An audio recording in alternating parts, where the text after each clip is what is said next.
আসসালামু আলাইকুম। Hello everyone, কেমন আছেন সকলে? আশা করছি সকলে খুব ভালো আছেন। আমিও ভালো আছি আল্লাহর অশেষ মেহেরবানিতে।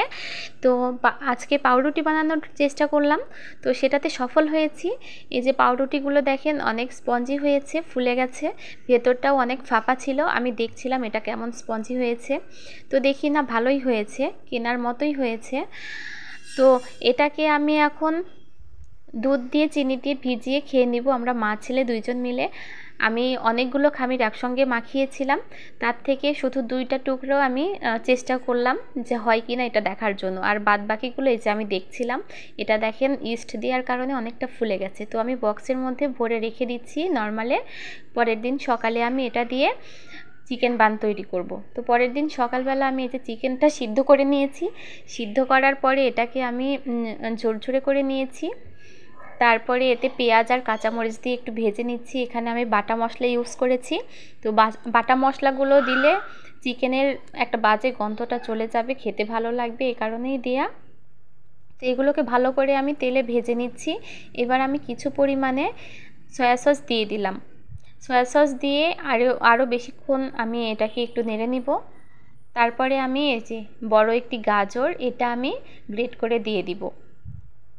এটা চিকেন আর ভেজিটেবল দুটোই থাকবে, বাচ্চাদের জন্য ভীষণই উপকারী হবে, আর খেতেও কিন্তু ভীষণ মজা লাগবে। গাজরের হালকা যে গন্ধটা থাকবে সেটা দূর করার জন্য আমি হালকা একটু ভেজে নিলাম। তারপরে আমি এতে স্বাদ মশলা অ্যাড করলাম। এবার নামিয়ে নিলাম। এই যে দেখেন ফুলে প্রায় ভরে গেছে। এটা কিন্তু বক্সের নিচে ছিল এই ময়দাটা, দেখেন কতটা ফুলেছে। যাই হোক, আমি ভেতরের বাতাসগুলোকে বের করে দিলাম ভালো করে করে। এবার আমি চিকেন বান তৈরি করার জন্য এটাকে ভালো করে বেলে নিচ্ছি।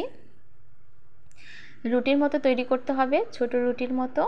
এবার আমি এর মধ্যে পুরগুলো দিয়ে দিলাম, দিয়ে মুখ ভালো করে আটকিয়ে দিব যাতে বের হয়ে না আসে। এটাকে আর বেলতে হবে না, এরকম গোল করেই আমি ভেজে নিব।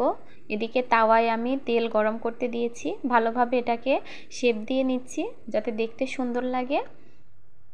এবার আমি এটাকে কড়াইতে বসিয়ে দিব। তো একটা একটা করে এখন আমি সবগুলো এভাবে বানিয়ে নিব। আর আমি কিন্তু অনেক লো হিটে এগুলো ভাজার ট্রাই করছিলাম। দেখেন আস্তে আস্তে কিন্তু ফুলে যাচ্ছে এগুলো, আর অপর পিসটা কিন্তু অনেকটা লাল হয়ে গেছে, দেখতে কিন্তু ভীষণই সুন্দর লাগছে।